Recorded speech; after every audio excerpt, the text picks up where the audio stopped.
We are recording now. So, Jay from Baja Independence, do I have your permission to record you? Yes, you do. Okay, Dave Bjorkman from Alberta Independence, do I have your permission to record you? Absolutely, yes. Okay, so we're going to do first an interview with Baja Independence, and then we'll follow up with an interview on Alberta Independence, and we'll go from there. I think someone else just joined the Zoom conference. New person who joined the Zoom conference. Who are you, sir? Okay, well, we're going to go ahead and get ahead with the interview. I'm not sure who that is. That's a shank. So, Jay, Sure. let's start the interview. Could you say Okay. who you are and what organization you're with? My name is Jay Draco, and I'm a spokesman for Movimiento Independentista de Baja California, which is the Baja California Independentist movement. Oh, awesome. And how long have you been in the Baja Independence movement? A couple years since it started, we actually migrated from three different places. It started as a Facebook page, the República de Baja California. Some people created the idea to actually create a political party, which is the Partido Peninsular de las Californias, the California's Peninsular Party. And once the elections happened back in 2006 and we didn't save the registry, we created the movement called the Movimiento Independentista, which is a grassroots movement founded by Felipe Ledesma. And he started the whole ball here. Okay. Real quick for Californians listening in for the first time and being introduced to Baja Independence as a concept, why do Baja people want to be independent from Mexico? What are the main things they're saying? Well, the whole region of the peninsula has been culturally different from the rest of the republic. We're naturally bilingual because of the closeness to the United States. The whole California used to be one complete region back when there was the Mexican Empire. Used to go up from High California or Alta California down to the peninsula. And well, as maybe Californians know, the federal government takes away a lot of our resources, both in taxes and natural resources, and we hardly get anything back. And if we do get something back, it stays in the corrupted system of the local government. That's not much to say there. So, We want to end that. We want to be masters of our own vessel.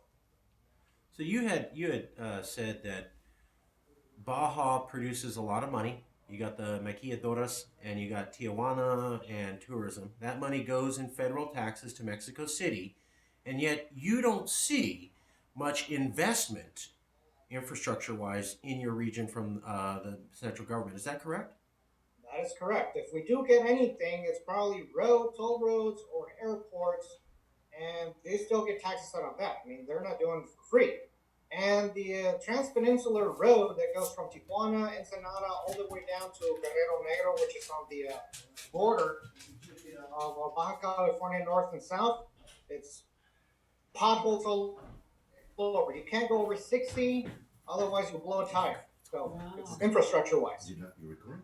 We, uh, so also, I think you had said that Baja hasn't received much infrastructure from Mexico going back decades. That it was seen as basically the Alaska. You're a far region, very far removed from the city.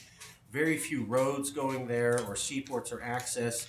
And something about you didn't even get cable TV hooked up to Mexican TV till way later, and you had to watch pretty much American English speaking TV for decades, and that's why you're mostly bilingual there in Baja. Is there some story like that? Yeah, that's a story here. I was born in 1975 in Tijuana, and back then there was only one local station in Spanish, and it was a regional thing. It wasn't connected to any of the major broadcasters from Mexico, and the rest of the channels we got them from San Diego and LA, NBC, CBS, PBS, name it. And that's how I learned my English, watching Sesame Street and Mr. Rogers. And if you ever wanted to talk about anything in school with the kids, it had to be in English and it had to be watching TV because there was nothing else to do. And we used to get our groceries crossing to the states because of the logistics and the isolation of the region itself. You can see over here the map. We're only connected by one point, which is Mexicali, and that's where the mainland begins. Then you got La Rumorosa, the chain of mountains, which is really treacherous. So nobody ever brought anything here, and if you want to get Mexican canned foods, you go to Mexicali. Otherwise, you just cross the border, which was 20 miles for us. That's it. That was twice a week. So we didn't have much of an issue crossing the border back then. It was good times. So you had a lot of physical contact with California more than you did Maine, Mexico. And a lot of TV came from California versus Mexico for decades. And there's been a lack of interest in physically connecting Baja to Maine, Mexico, and you've had a dearth or lack of investment in infrastructure. Is that, am I encapsulating this correctly, sir? Yeah, that seems to be on point. Logistics to get anything here is either going all the way around the Pacific or flying stuff or ramming them through trucks through the Rumorosa Mountains, which is not easy to get to. Things eventually got here, but either expired or just not cheap. Everything is really expensive here because of the logistics and money it takes to bring everything here. If anything gets imported into Mexico, it goes first to Mexico City, then to Mexicali, and then here. By the time it gets here, I don't understand why we can't have a regional hub here in Tijuana, for example. And so that's resulted in a basically a different culture where the people in Yeah. Baja are more familiar with California TV and Californians and English speaking, and then you have basically wealth being extracted from your region without fair return of federal investment. And so you're culturally distinct and financially used. Yes.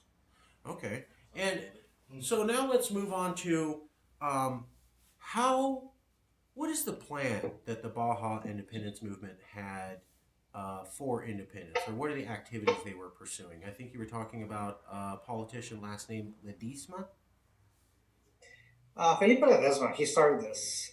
The idea of independence in the peninsula of Baja California is not new, but it has been through many stages along history. In fact, the Flores Magon brothers, back in 1911, headed a revolt in which to form a socialist republic back in 1911. A situation that was not completed by way of weapons. And the federal government came in and blew them out. That was one of the many intents. The sentiment of Baja Californians in being leaders of their own development has been permanent.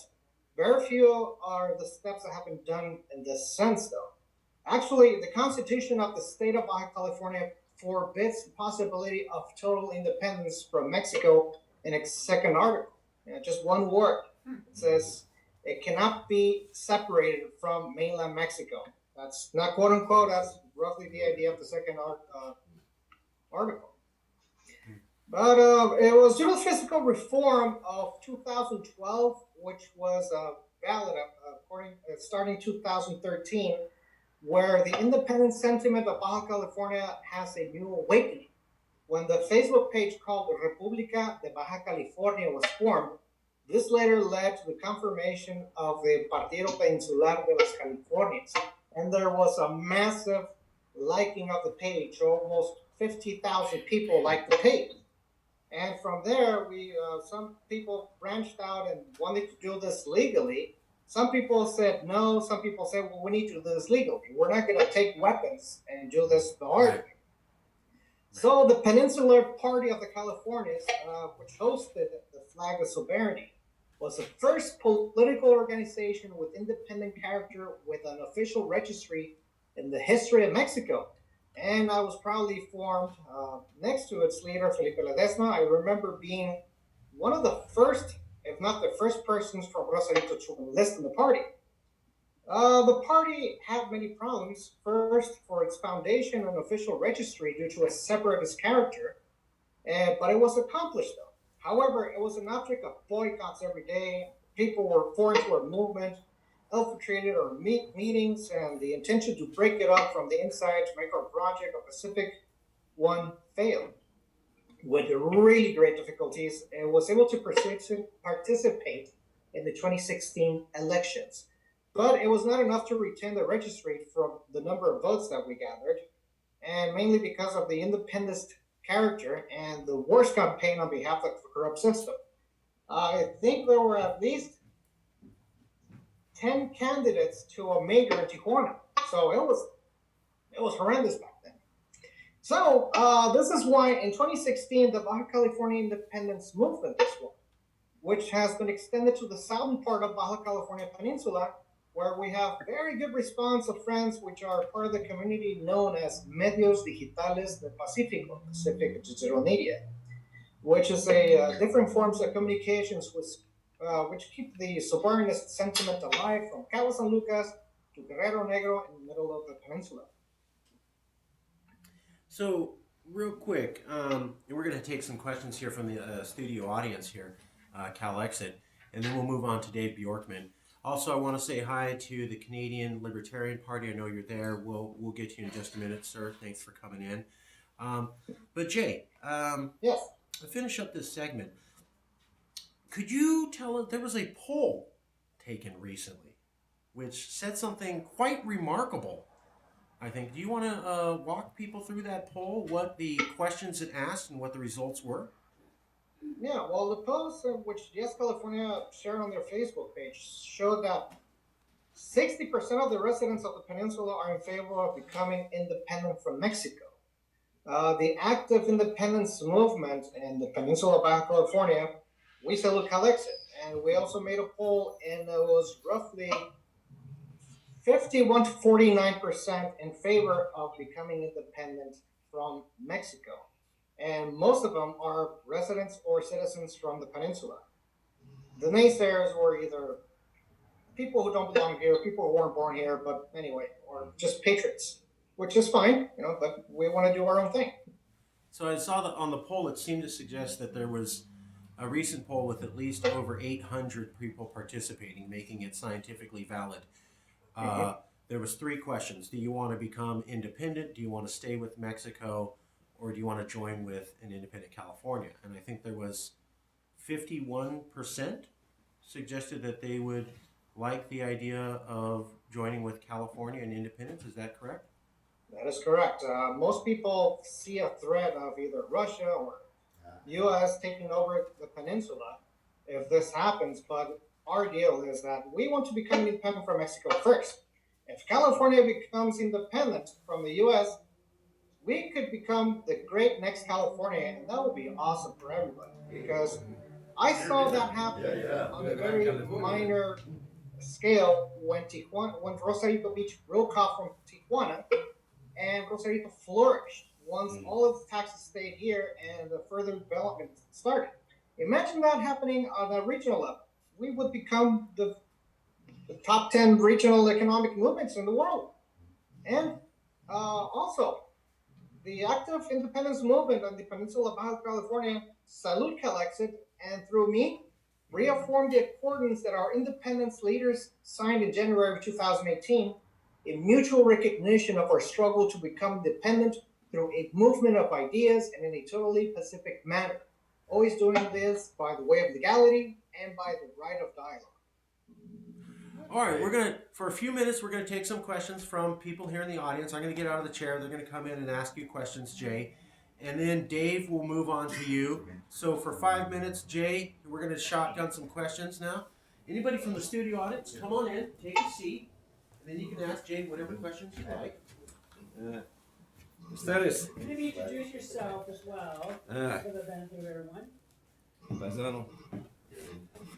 I am very deeply moved that our independence movement is on both sides of the imposed border. That is correct. There is no border. The border moved. The border crossed us, literally, in many ways. Indeed, there are indigenous people to that area whose territory was crossed over by the border. And, Correct. sorry. But it's very inspiring to see that we are basically a movement for the independence from two federal republics that have failed us in extremely similar ways.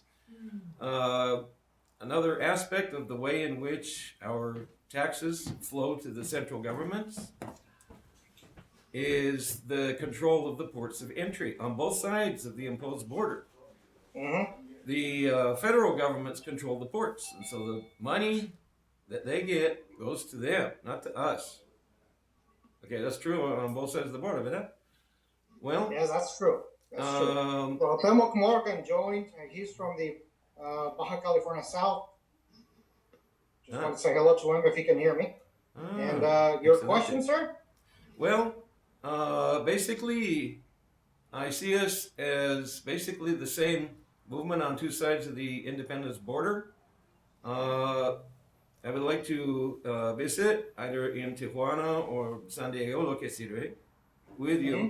And I got something for you. See, because if we become a nation of, say, call ourselves Gran California, Gran California. Gran California, then immediately, well, what flag do we use? Well, we have this stateside flag, U.S. stateside flag, and it was the flag of those who took California away. Okay, and then you have your emblems with the bighorn sheep, and Yes. it's pretty good, but, for us to use it here would be, so that really, I think what we need to do is the same thing the Germans did when they reunified their country. They reached all the way back into their history, into 1848, to get their tricolor that they use now.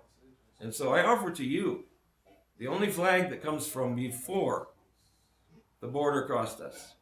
Okay, the flag of those who originally, and we just gave the speech of those and adapted it to U.S. conditions, and we can adapt it again to the conditions in which we reaffirm our unity and independence from both of the federal governments. And this is it. This is it right here. La Estrella Roja Rojita. La This Estrella Roja. Right, La Estrella Roja. We've been flying this since 1836. Okay, and we say to all the other people, except maybe from Macy's, that adapted it, the world's Red Armies, the Zapatistas, everybody, who uses our Red Star of Liberation, de nada, you're welcome, okay? But just remember, credit where credit is due.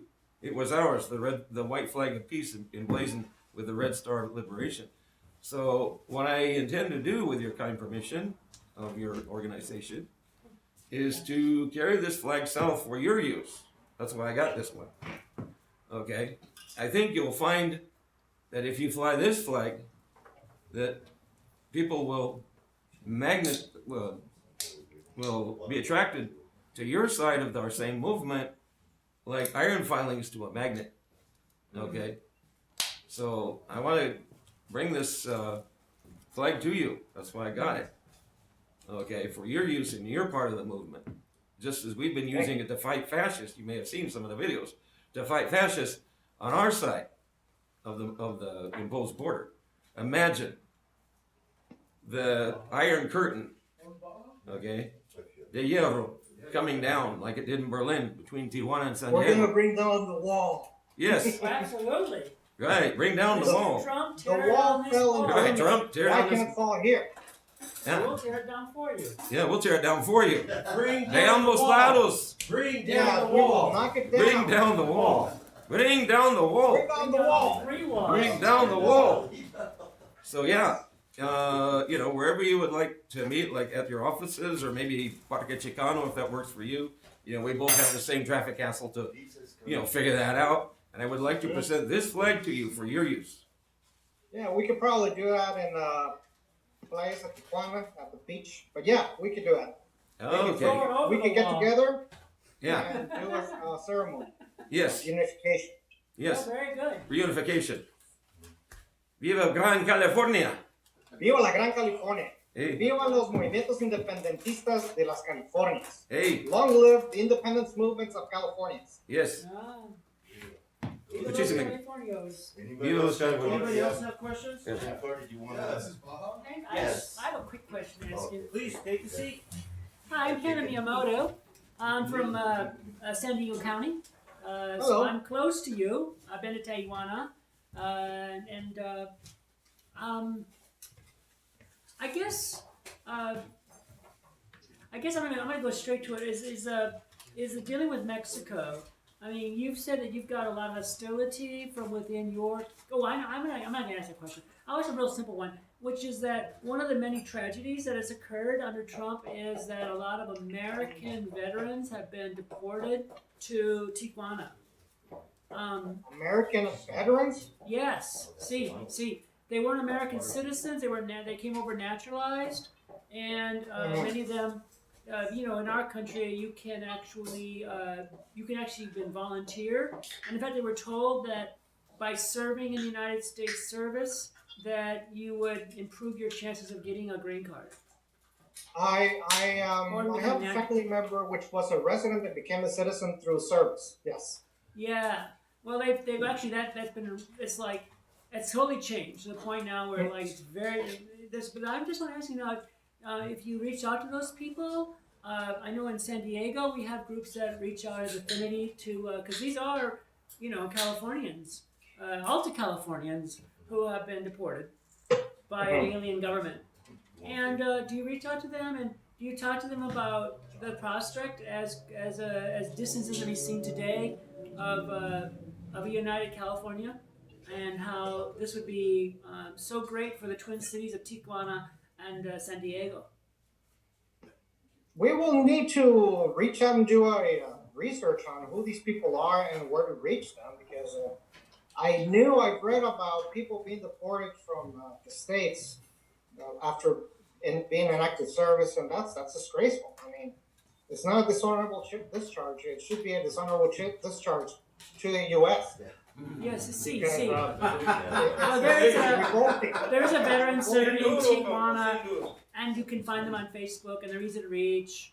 And my understanding is these people have very mixed emotions. Of course, the United States, because they literally were betrayed by the United States.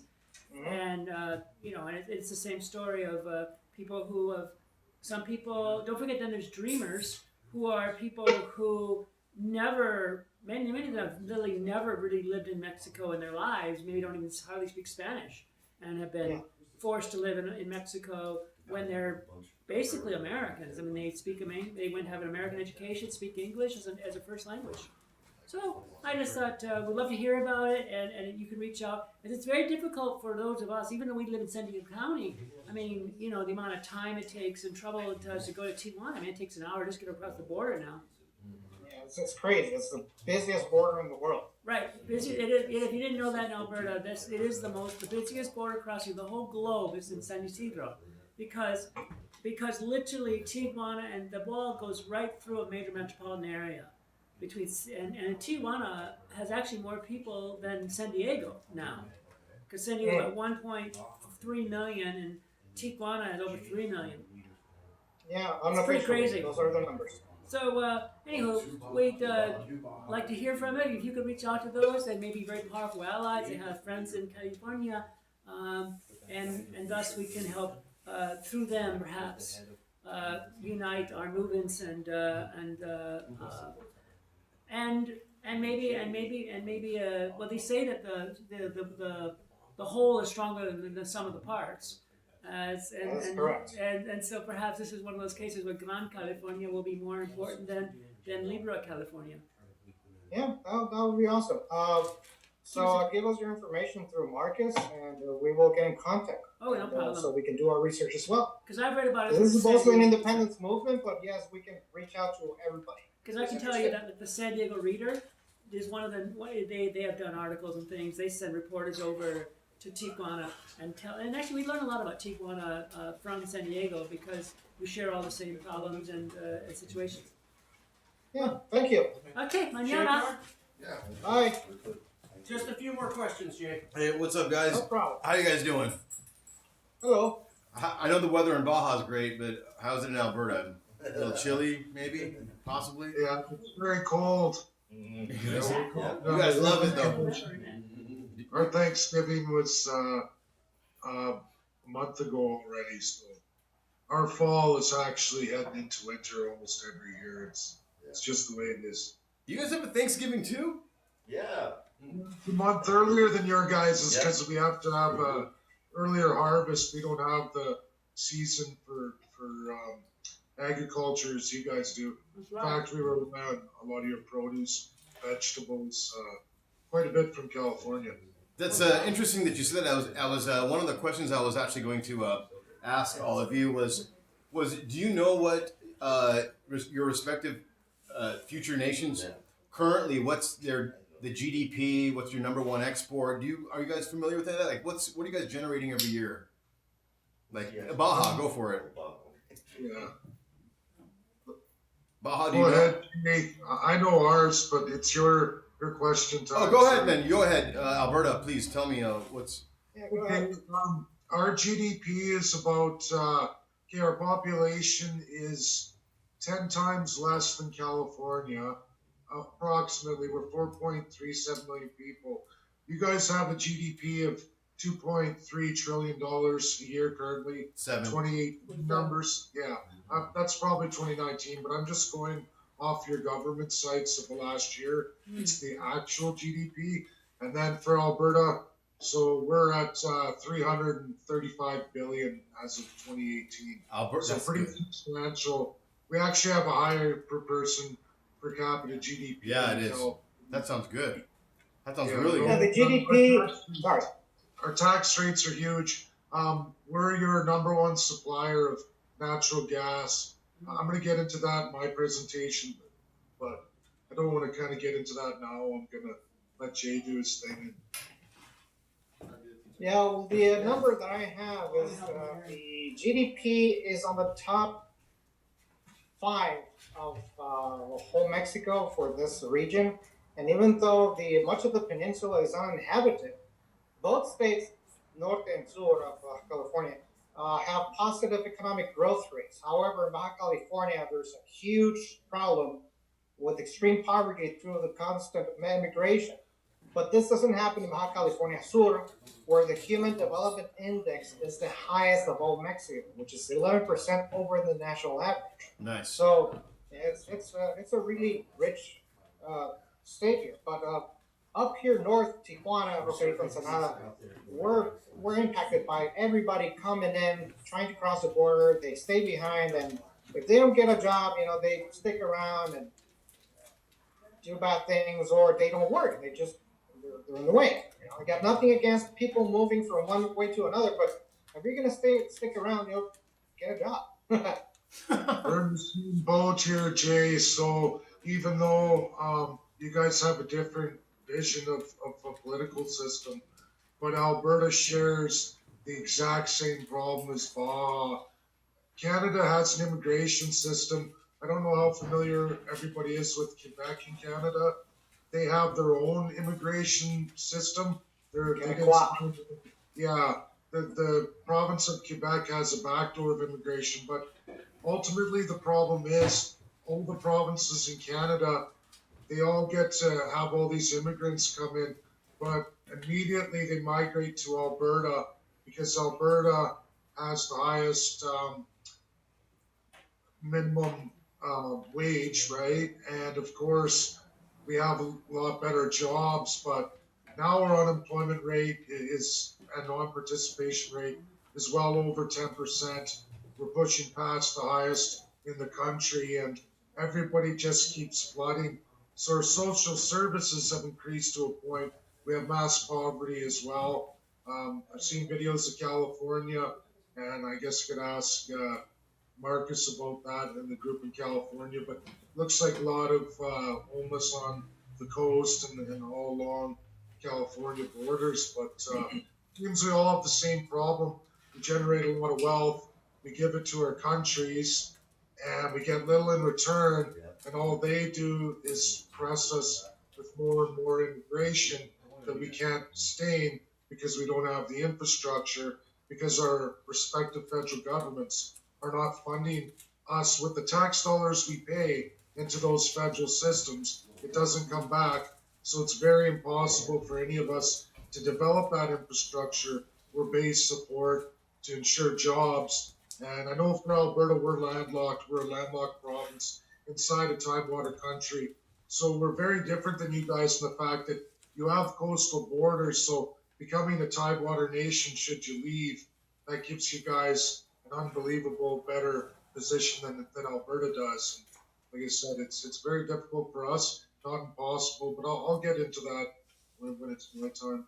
It sounds like both of you respectively have the right attitude about immigration. It's not that you want to stop it, but you need to keep your money to build that infrastructure to keep it sustainable. And yeah, when the federal government when shorts you, it makes it difficult on all of us in that communities to help the incoming, because we are for immigration. We want more people coming here, but we also want to create that infrastructure to support it and grow.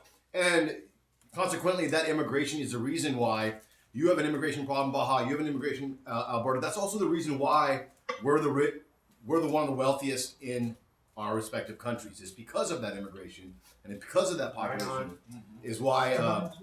Can I just respond to one thing about that question? This is important for California, whether you're a Democrat or Republican. And Baja, I know the system of Mexico federally, and I know you guys look at socialism, but I just want you to understand that, and just hear me out, because this is real facts here, is that immigration is all great and dandy as long as the retrospective state, province, or region we're talking about has a positive birth rate, because that minimum standard of living is available for almost all your citizens. And I have looked at California numbers. The minimum standard of living for the average Californian isn't there. It's not there for Alberta either. We're these big economic centers of our respective countries. And Baja, Tijuana, you guys are up there too in the top 5, like you said, and I looked at that. But if you can't have a natural birth rate, when we all did, and Alberta currently still do, we still have a positive birth rate. And that's where you look at, if you can't afford to have children, you shouldn't be using that as a reason to bring in more immigration to prop up your population. There's a problem with the federal taxation, the funding that's coming back, that's making your lives harder and more difficult for most of the citizens to have a positive birth rate. There's no reason. You can look at the Declaration of Human Rights, 1948. That is a ratified binding law of the UN that absolutely every country in the world ratified and agreed to after World War II, that we would have employment and you'd be paid a fair wage for a fair day. That is what led to World War II ultimately, was a lack of employment, lack of adequate wages for the services you provide or what you generate for your country. All nations of the world are supposed to do this, so I'm not going to get too hard into this, but I want you guys to look at that. We're going to stay in touch anyway, regardless of this, and it's about sharing ideas, right and left. That all starts to melt when we start looking at actual country economic policies that benefit the people of a respective nation or country. Like I said, I'll get into that. Sorry, I'm rambling. For sure, just I'm not Democrat or Republican; those are American political parties. I'm Californian. That's right. But That's right. But maybe this next question, maybe we can touch on it when you speak. It has to do with automation, the onset of arriving, and what you guys expect Alberta and Baja to. How are they going to deal with that when the jobs go down because of automation? How are you guys preparing for that? Because I know California has some sort of a plan towards that. It's all our companies are going that way. If we go into any one of our fast food restaurants right now, it's a self-serve menu. I don't know if you guys have that yet or not. They've done with the register, cash register person taking your order. So I don't know if you want to touch that on your time. I forgot your name, Mr. Alberta, or if you guys want to address that now. That's my last question. I can touch on it now. I just don't want to. Let's let Jay answer. Okay, then we can segue into your. Okay. I'll answer, but let's let Jay answer first. All right. Well, we don't have any self-serve checkouts here, and there are plenty of jobs here in Tijuana. The maquiladora systems which are a basis to bring imported goods, build something, and then export it, create a lot of jobs. And recently, when the Andres Manuel Lopez Obrador came in, the uh, the minimum wage spiked up, and that's why a lot of people are coming here. But some companies can't afford to pay that much, and they're closing down. But those companies who do are actually doing a good job at hiring a lot of people. But that's even that is a minimum wage that is as it is. I mean, there's plenty of jobs to do here. There's plenty to do here in the region. We have a lot of jobs, but it's not very well paid. I mean, many Americans or expats have houses here, but they have an income from California. But if you live here and you have a local income, you can barely make ends meet. I mean, the inflated prices make things harder around here. So, and especially where most of the foods get imported from other states or from other parts of the world. Here we only have tomato, fish, celery, lemons. That's basically it. I mean, we don't have much food sources. Baja, real quick question though, is what's your import duty on Chinese and other countries' goods? Don't you have a high import duty rate, or is it? It is. I don't have the exact number. But it's way up Not there, an right? economist, but it's high. I mean, That's it, guys. Thank you. Maybe Alberta can. Did you want me to answer Yeah, that yeah. question? Please go ahead. Yeah, Dave, if you'd Okay.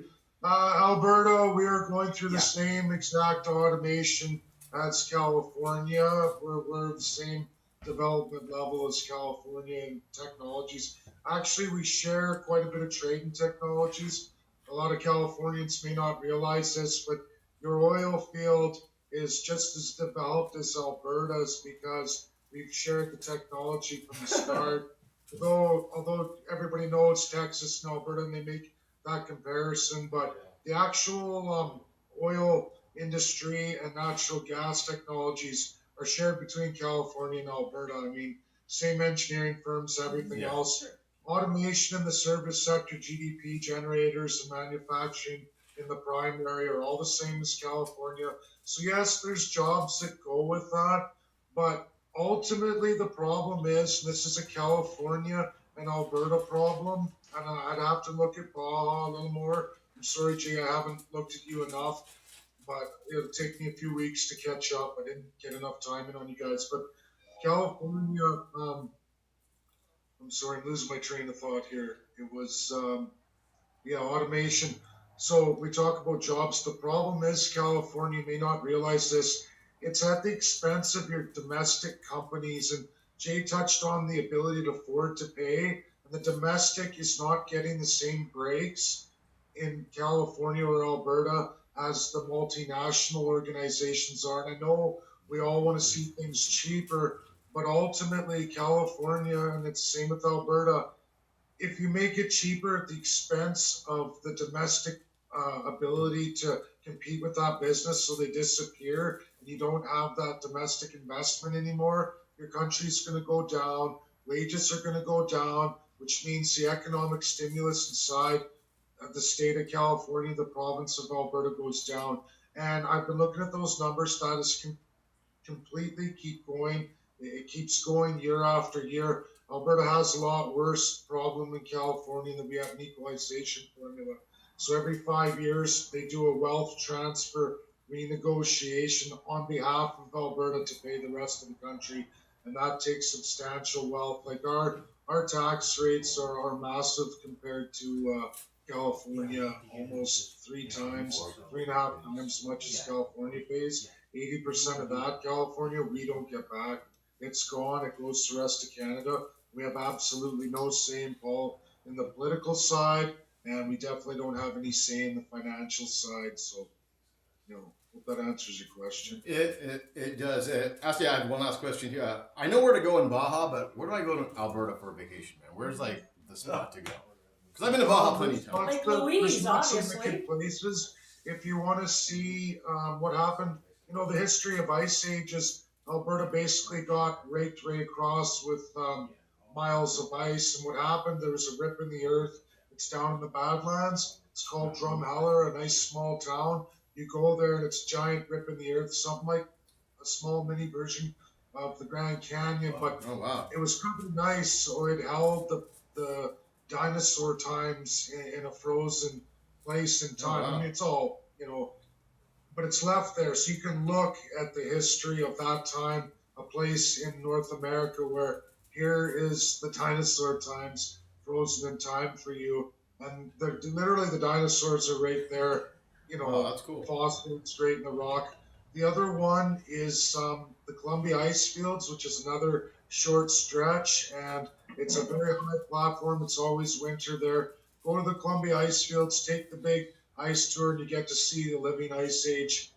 It's still a lake of ice, a mountain of ice that is receding, but it's there.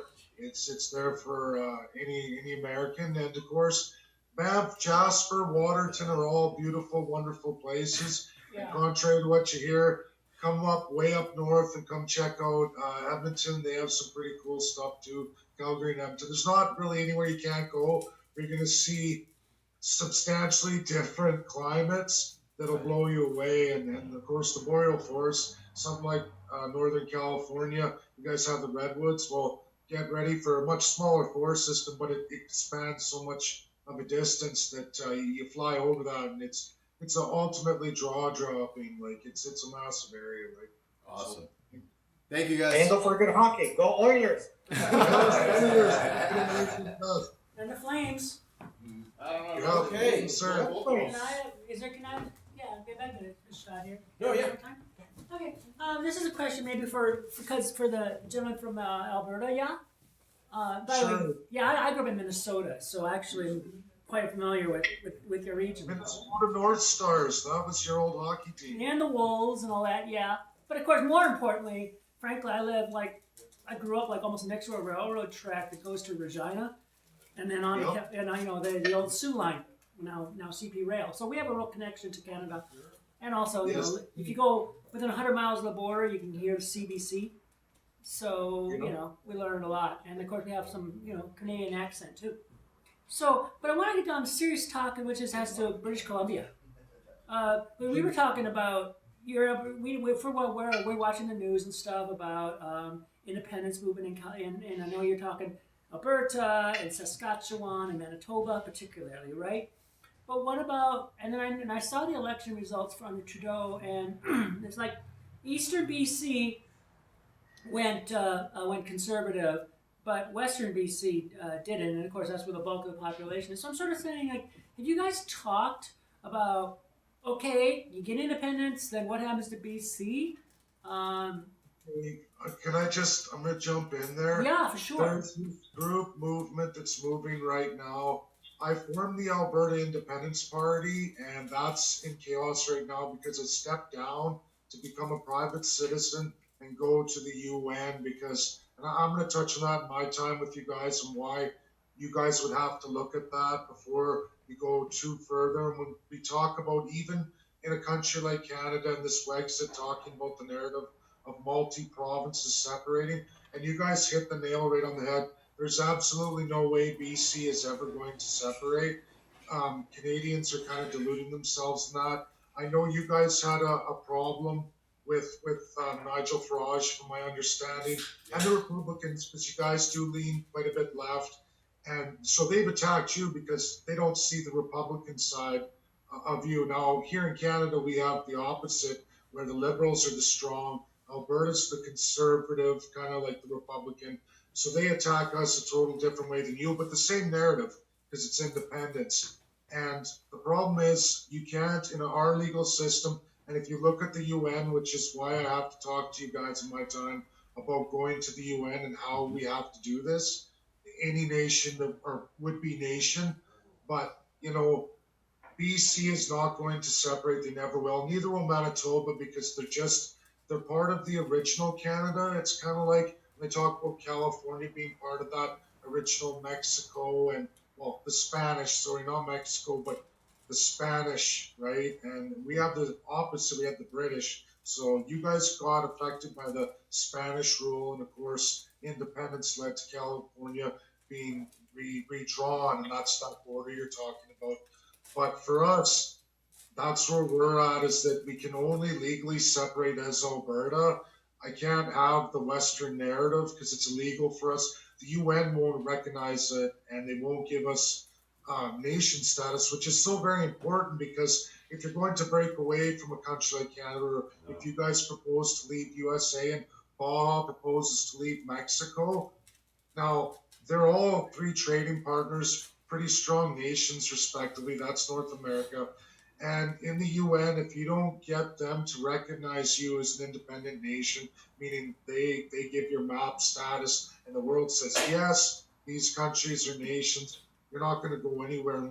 They won't give us that kind of status with four provinces or a Western narrative. It has to be by culture, which you guys touched on in Baja. It has to be financial or political oppression. Those are three main areas. You have to satisfy those. California, just like Alberta, satisfies financial and political, but Baja, it's more cultural and financial. And, so you guys got to look at that up. There is no, they're championing, like you heard the narrative of East West California, which was totally false. They champion something like that so that it ruins the legal independent thing that you're trying to do. And then they have media, because where do they get all this media? And where do they get these big names to come in and support these false narratives? They get all Californians, messed up. And that's what we're going through here with Wexit. It's very popular with our media, which is our conservative media, and of course the Conservative Party of Canada. That's really pushing that because they know it's going to fail a referendum and it will fail in the UN, and then we're in trouble because BC does not want to separate, Manitoba does not want to separate. The majority is very committed to confederation. So I mean, So you're saying the UCP, that's the what's it called, the United Conservative Party or something like that? I don't know the acronym, but the yeah, UCP. we have a provincial party, the United Conservative Party. They hold majority here in Alberta. Right. They're about what the Democrats are in California, like your state governor. I ran for premier in the last election, same as running for governor, okay? So I was running like state governor. And of course, then we have CPC, which is the federal branch of conservative, Canadian Progressive Conservatives. Yeah. And that's the federal government across Canada that's conservative. So yeah, I've heard about UCP, it. Right. I was reading UCP about it is yesterday. our provincial power. Yes. Legislature, and CPC is our federal conservative. So you're saying UCP is publicly backing Wexit, but you don't think they're sincere about it? Hope you're broken. What happened to the sound? You're on mute there, Dave. Yeah, Dave, you got to Mute turn. yourself. Thank you. I will acknowledge. Thank you, Libertarian Party. We're going to get to you in just a sec. Thanks for telling Dave, though. Dave, are you back on? Dave? We are experiencing technical difficulties. Yeah. Please stand by. Look, can you guys hear me now? Yes. Sorry, Yes. we lost you right after you answered my question. You went mute. Maybe you could hit your high points of what you were trying to relate regarding the UCP and the Wexit proposal and things like that. I guess there's something about You said It's backed by a conservative media group. They're conservative to give the false narrative, to take the mainstream off track, thinking they're going to get a separatist movement, but they're not going to. You know what I mean? And we also have a left narrative. The Democrats actually, and I know this might upset you guys, but I had trouble with the Democrats as well. They tried to paint me in that light too, and then they found out I'm not anything like that. But Pelosi did come on pretty strong with your federal Democrats through our liberals, and they were trying to paint a whole nother narrative, just like the Republicans are trying to paint your movement in a different narrative. It's a two-party system. You guys fall on that left side, so your right side government really attacks you. Us, we fall on the right side, so the left side really attacks us. But UCP is not a left side government. That's what I'm trying to. Mixed side, but they're supporting a group that can't get separated, so everybody goes back to the conservatives. Oh well, we tried. Oh look, it failed. They're not going to support us because we're not going to take the Conservative Party with us. We're going for independence. Like both other party, the Mexican Party, anything with independence is against those two-party systems, right? So it won't matter. You're going to get a little more support maybe from the left side because your policies and platform, but ultimately the Republicans, Democrats will not support California independence, especially if you're a credible threat. Well, we'll see. As far as but I just want to congratulate you. Thank you for what you said about dividing up East California versus West California, or whatever people are suggesting. You're absolutely right. That's absurd. And not only that, I just want to sort of commend you to look at the recent results between county by county between Newsom and Cox in our governor election, and you can see that Cox's only real stronghold was 3 counties in the far northeast, and the rest, and even like Humboldt and the western, even along the Pacific coast, far north is Oregon, went pretty strongly, or maybe very 50, 60%, something like that. It was very narrow. So the idea is that it's not true. Imagine, California, we're opposite political spectrums. You guys go through the exact same problems and narratives, just done a different way. But yes, you guys are literally 70% of the population is left leaning, and Alberta it's 70% right leaning. That's the fundamental difference. A little more like 60, but maybe the interesting thing is like we've got like one of the most famous Republicans in California is of course Arnold Schwarzenegger. So and that gives you an idea what kind of a Republican we're talking about here, right? And or Mayor Faulkner in San Diego also. He's supposed to be Republican, but he couldn't possibly win statewide office because his party would never support him. Well, Arnold Schwarzenegger just did a real bad number on us here in Alberta. He actually perpetuates a pretty bad falsehood here, okay? Now, the Green Initiative, and this is important for California, we had that Greta Thunberg come to Edmonton, Alberta, had a massive rally trying to shut down the Trans Mountain pipeline that goes to BC and shut all our Alberta oil sands down. Now, Californians, you have to understand, while BC does a lot of transportation for Alberta to BC, right, in that port to get your products here. And Prince Rupert and all that. And the train. You actually rely 70% of your green energy comes from Alberta, specifically my city, Edmonton, Alberta. We actually refine your gasoline. We put the clean additive in.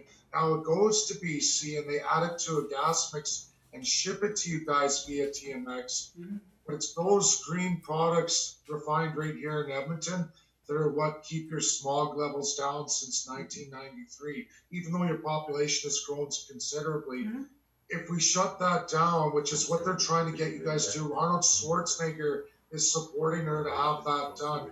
But it basically cuts off Alberta's natural gas transportation, which is by far your highest clean source of power generation.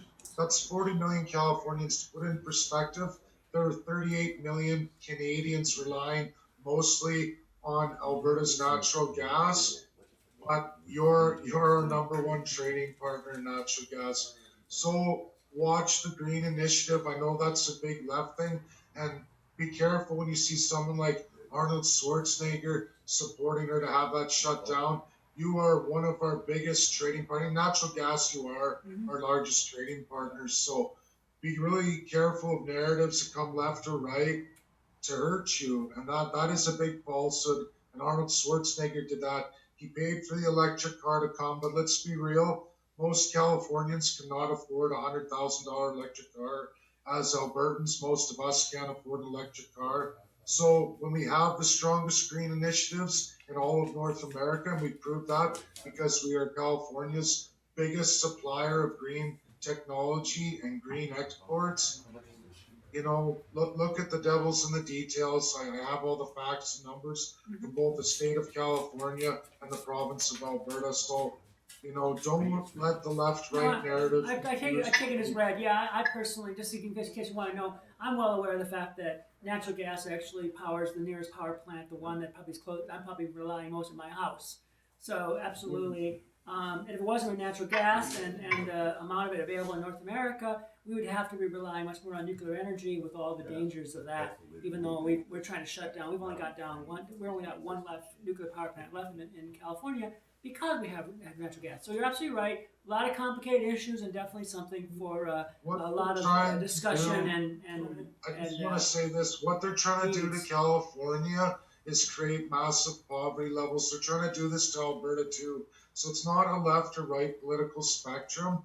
And you guys led the charge on green initiatives, obviously because of the population density. Look at India and China. There's a world's expert. He's American. It's Mark Seidel. Reach out to him. He's an expert on India and China. Don't let the left or right narrative try to turn California into a welfare state, mass poverty, and change your energy system because Ontario, they're taking our wealth and they're building nuclear power plants.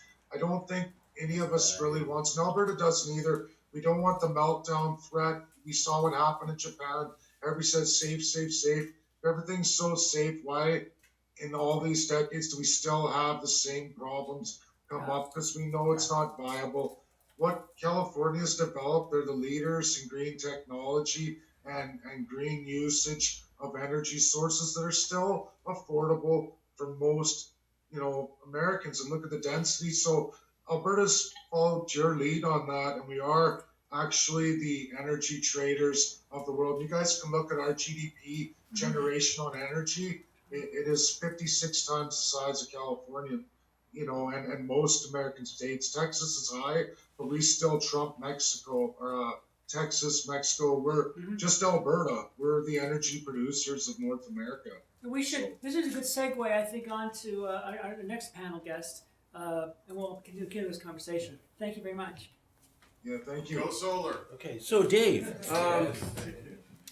I know we got a little bit ahead there, and you addressed some of the issues, but could you I'm sorry, can I ask for a little bit quiet on the studio? Sorry, I can't hear him. Hey Dave, so could you introduce yourself and what the Alberta Independence Party is, your role, how we came to be, and then oh, I'm sorry. Real quick before we do that, I'd like to acknowledge the Canadian Libertarian Party. Remember, am I saying that right? Yeah, that's right. I'm the leader of the Libertarian Party of Canada. So I'm the guy that ran for Prime Minister for our party, basically, is what that means. That's awesome. Okay, so I want to acknowledge you. Thank you so much for being here. We're going to do a quick introduction with Dave, and then Dave and you will do the rest of the segment. And then Jay from Baja, if you could hang on, I'm going to give you the ability to ask them some questions. So we're going to go Dave, then the Canadian Prime Minister candidate, and then Jay from Baja will come back to you. So Dave from Alberta, if you could introduce yourself and who you are, how you started the party, a little bit about you. We've heard a lot about the Alberta Independence Party and what your strategic thinking is already, but if you could just do a quick introduction for yourself. Okay, my name's Dave Bjorkman. I'm the founder of the Alberta Independence Party. I was the former leader and I ran for premier in the last election. We're actually going through all kinds of problems right now, and the party's all broken up between Edmonton and Calgary, the society. Oh, did I lose you guys? No, we're good. Oh, okay. So, so the society, half of the political party, and then the legal political party of Elections Alberta is really fractured right now. It's sad. I stepped down because I had to do the private citizen application to the UN. Oh, I like the background there. But yeah, that's what happened. So they're in a real bad place right now. I'm trying to get that back in the next 14 days. I gave them an ultimatum to turn the party back over to the officers of the party. But we have a couple of people that are gone rogue. So that's very discouraging. But I have faith that regardless if this party does, if I have to put it down legally, that will form another one by 2022. But we're going to see what happens in the next 14 days. So, could you walk us through why does Alberta want independence, and how are they planning on getting it? Um, Alberta needs to have independence. There is a very big movement forming for that. It's taken quite a while. This has been going on since 1930. We had won our natural resource rights. And since then, it's just been a battle against the federal government. There's been many separatist parties to legally form in Alberta, but they've all been corrupted by the federal system and disbanded. There was one who was elected back in 82 and that got wrecked. But here we are in present time. Alberta's resurging with this massive movement of public interest towards it because, of course, everyone's seeing that it doesn't matter who we elect, we can't get what we need to get done inside this confederated Canada. So that requires a number of things, and that was going to the Supreme Court, looking at what their ruling was on independence, and then, of course, how we got to the UN. Where I went with the UN was no one's ever done that in our history, but I had to do that. And that's the most important step that all of you are going to have to do too. That means going to the United Nations Security Council, the 5 members who will recognize you as a nation if you prove oppression. So Your plan is to prove oppression to the 5 Security Council members, China, Russia, France, England, and the United States, in order to get around having to have the other provinces of Canada approve your secession. Am I saying that correctly? yes, absolutely. So there's a number of steps to getting independent. You guys would have to go through various differences. I actually looked at California and how to make a political party. Very easy compared to Alberta. I just wanted to say that. Oh, yeah. If I was American, I could get that fired up pretty fast. It's just amazing, right? But it's a freer country, right? We're more socialist than you guys. We have a really tough constitution. It's actually rated the #1 hardest constitution in the world to change is Canada's. I don't know if you guys are familiar with that, but yeah, you're absolutely right. We have steps. We have to hold a referendum, a provincial referendum, where every Albertan is asked a clear question. If we get a majority of Albertans to ratify that, 50% plus 1 vote, right, and then the legislature and parliament both get to look at it and see how they feel about it. And in order to enter negotiation, we have to get the other 10 provinces and 3 territories to have a vote on it as well, whether they'll recognize our referendum to even allow us to leave. Well, they're not going to do that because they're getting paid with our federal money, and we have an equalization transfer program. It's worse than California. We actually have a constitutional amended formula that says Alberta, every 5 years, we all get together and decide how much more money you are going to pay us, even if you have to borrow it. And currently, California, Alberta is borrowing to stay our heads above water in order to pay multi-billion dollars to the rest of Confederated Canada. Now, when an economy, half its budget is based on the money it gets from Alberta, what do you suppose that province will vote when they say, can Alberta leave? Well, they're going to vote no, because they're going to lose half their revenue in their budget. They're going to say, no, Alberta must pay. Sorry, you can't leave. So I have to prove oppression. I have to go to the UN. In California, you're going to go with this too. They're $2.3 trillion of GDP generation.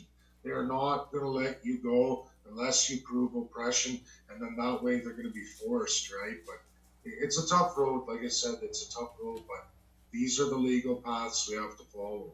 And so you're saying you're going to prove oppression to the Security Council to gain international recognition, to get around needing a Canadian vote, by showing that you are financially used, you produce a lot of money, it goes to the federal system, you don't get fair back investment from the federal system in your area, and you are politically not empowered, right? There's multiple regions, and you don't feel that you have a fair share of representation in the system. Is that correct? That's correct. It's absolutely true. It's obviously our population's nowhere near California, but our Senate weight is disastrous because half the Senate sits in Ontario and Quebec, and it's not represented by population. Half the Senate seats are in those two provinces. Alberta, put in perspective, we're 4.3 million people. Quebec is 8.1 million people. They get 24 senator seats, and 25 if the prime minister elected is from that province. You automatically get king of the senators, a 25th. So they have 25 senator seats. Alberta has 7. And our senators are not elected, they're appointed by the prime minister in power. So, of course, the Laurentian Liberal Justin Trudeau filled 30 senator seats when he was made prime minister in the last election, and he filled them all with equalization, wanting wealth transfer from Alberta senators who automatically support Alberta paying to the rest of Canada. So we're doomed. We've lost Senate completely, and it's an appointed Senate. There's no democracy there. Then our House weight is we've been reduced. We are now officially the least represented in Canada. It goes as much as for every one Albertan, for every 3 Albertans to equal 1 vote of another province in House. It's just the same as your federal House. But they basically say Albertans are worth, on average, half a Canadian. So we're Wow. segregated completely. Can you imagine California? They say, well, and then your Senate is disproportionate. Yes. Actually, I think Yes. it's worse than worse. I think it's worse because of population. But can you just imagine House for a minute here? That your House representation was the least amount in all of the U.S. by far, and they said, well, Californians, it's not by race because it doesn't matter if you're black, Asian, Mexican, it doesn't matter. It's if you live in Alberta, you will only be registered as half Canadian. And So- that's what we're going through. It's not racial, but political oppression. So when we talk about here in California that California gets 2 Senate seats with 40 million people, and Wyoming with a little over 1 million people, No, 577. 577. So that means that one Wyoming Senate or one Wyoming person is something like 80 times the amount of representation of the average Californian. It's terrible, guys. Terrible in Senate. I do want to turn to the Libertarian Party of Canada, a Prime Minister candidate.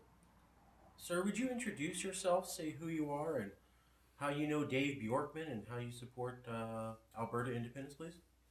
Sure. Yeah, my name is Tim Moen. I'm the leader of the Libertarian Party of Canada. So, like I said, I'm the guy that basically runs for Prime Minister during the election cycle. I've been leader since 2014, and I met Dave at a meetup. We live in the same town in Edmonton, the same city, and I met him at a meetup, and we've been corresponding ever since then. I have been, my activity at the federal level has been to promote liberty. I think that only a government that is restrained at the federal level can allow for e pluribus unum, right? Out of many, one. And we need to allow provinces and ultimately municipalities to have their own political jurisdiction because there's so many competing interests across Canada. So I've been trying to promote unity from that perspective. It looks like it's a losing battle, and I've always supported decentralizing political power, and if we can't get that kind of unifying government at the federal level, I fully support what David's doing. And I've been involved in other independence movements or projects, I guess you could say. I don't know if you guys are familiar with Liberland and Veit Jiblak, who is it's a small micronation. Basically, Veit and a few of his boys found a strip of land about 7 square kilometers between Croatia and Serbia on the banks of the Danube. And they basically said, this is unclaimed territory. We're claiming it, and we're setting up a nation. And you can actually sign on, and you can get citizenship of this place. Their goal is to ultimately be recognized by the UN and to form their own nation with fairly libertarian rule set. We've paid close attention as well to the Free State Project in New Hampshire. I don't know if you're familiar with Yes, that, but that yes. one is a bunch of libertarians. They recognize that the route to independence and freedom lies in basically shifting culture, right, and taking over the government. And so what they've been doing is trying to attract all like-minded people to New Hampshire, and they've had some decent success there in getting elected state at the state level and changing some legislation there. So we looked at that, and I've been supporting a project here for a number of years called the Free Province Project, which has identified Prince Edward Island, which is a small Canadian province. It's an island on the east coast, and they're trying to attract a bunch of libertarians to that island, and the ultimate goal would be to claim independence and then go from there. This seems like an opportune time to jump on the bandwagon of Alberta independence. There's a huge growing sense of Western alienation, and I think there was a Wexit Facebook page that was started immediately after the election, and it grew to 260,000 members within 48 hours, which is almost a tenth of Alberta's population right there. And so there's a huge dissatisfaction, let's say, with the federal government. And like David said, the raw deal that Alberta gets, we can't get our economic resources, our product to market because we're being blocked by other provinces. And these provinces at the same time are benefiting from Alberta's tax dollars. And so we're exporting all our money to these provinces that hate our guts and want nothing to do with us.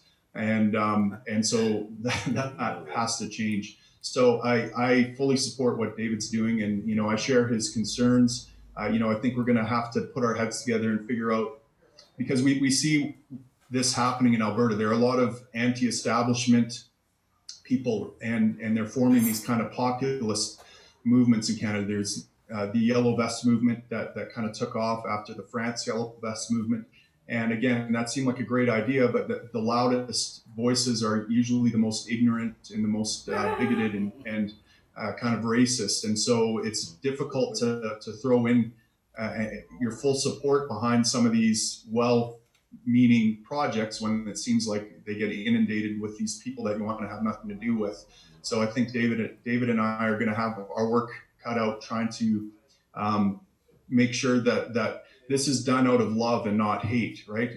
We have to do this with a sense that we love Alberta, we love our people, we love our province. We don't, personally, I want to welcome people here that want economic freedom, that want to come here and work and produce value.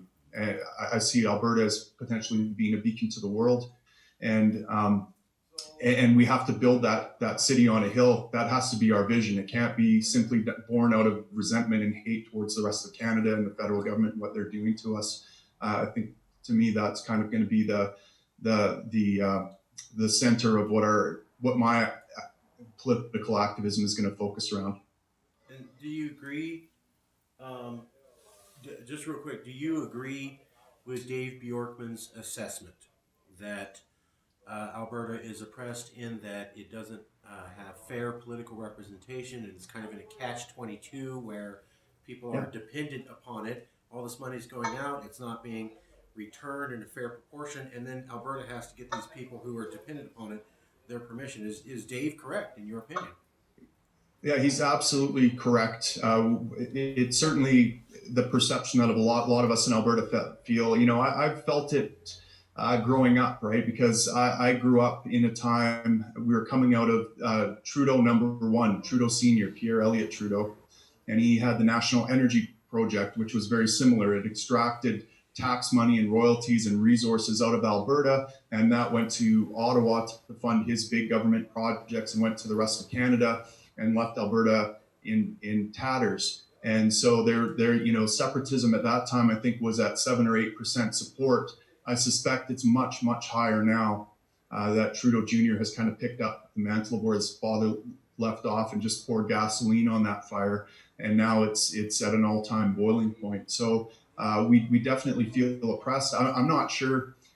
I think there's a difficult road ahead for sure to make the case to the UN that we're being oppressed. Yeah, I can imagine the pushback will get there, but I applaud David for trying. And failing that, I don't know where we go. The thing is, like the U.S., from my perspective, and I go and speak at libertarian events down in the U.S. all the time. And by the way, I just want to acknowledge a few things. My biological father was a California surfer, spreading his seed up the western seaboard. Right, so yeah. I feel a kinship to you Yeah, guys all in right, California. right on. I had my first taste of tequila in Tijuana, Mexico, and I used to do international air ambulance trips, and we would go to the Baja Peninsula quite a bit to repatriate Canadians that had gotten sick down there or whatever. And I was jealous of actually the health system. That some of the hospitals you have down there are first class, world class hospitals. I felt bad bringing those Canadians back to our crappy healthcare system here in Canada, but that was kind of my job. So I just want to acknowledge that. But yeah, the U.S., you really get the sense that they were really, you guys were founded, independence is in your blood. I mean, that's how your country formed. You picked up arms, and you fought off the redcoats, and we're still part of the redcoat. We still owe allegiance to the crown. Our members of parliament don't swear an oath of allegiance to a constitution or an idea. We swear it to the Queen when we get elected. I would have to cross my fingers for that, I think, but elected. But we have a real difficult road ahead of us, because in the States you get the sense that people are ready to fight for what they believe in, and I think we got a ways to go yet in Canada, but it's getting there, and I just hope it doesn't come to that. I hope that there can be a peaceful solution to all of this. Can I just say something with Tim and the libertarians? I've been a libertarian for a long time. I gravitated to Tim right away. Actually, I enjoyed meeting him because our platform initially and development of our social policies are all based on the libertarian view.